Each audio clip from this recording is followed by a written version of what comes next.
Ja ću time biti prijatelj, zašto? Daj, ajde, nije bio svog svijeta. Kako je onaj glupni kozlić ne mogao preskočiti? Znaš šta bezobrazni, kako bi se vi osjećali da vam se tako neko ruga? Kako glupača! Ona njega podemne tenisice, užas! Glupov tip smrdi, užas!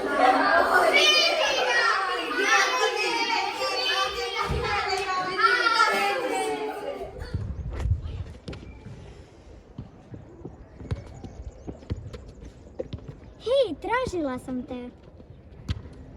Zar si stvarno još tužan oko tog glupog kozlića? Pa jesam, baš sam mi se ružno ismijavali.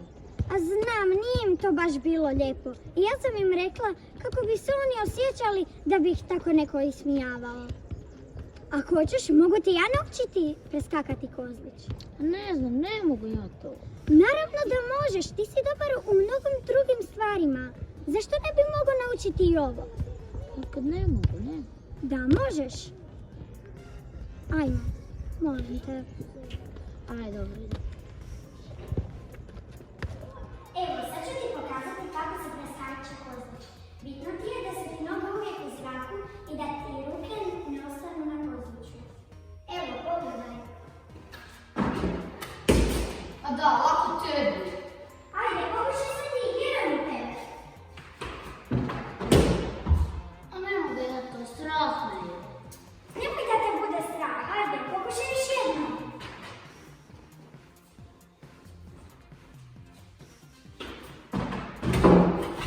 Bravo! Vidiš da sve možeš.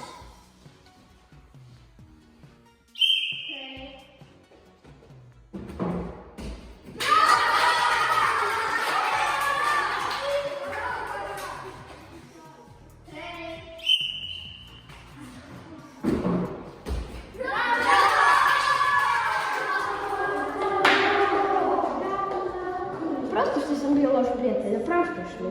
Naravno, sve okej. Bravo, Marko, uspio si. Zajedno smo uspjeli. Netko nosi naočale.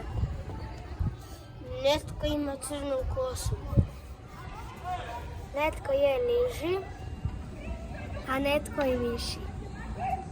Netko je dobar u sportu. Netko lijepo pjeva. Svi smo različiti, ali svako dobar u nečemu. Važno je što nosimo u srcu i da vjerujemo jedni u druge. Svi se vole.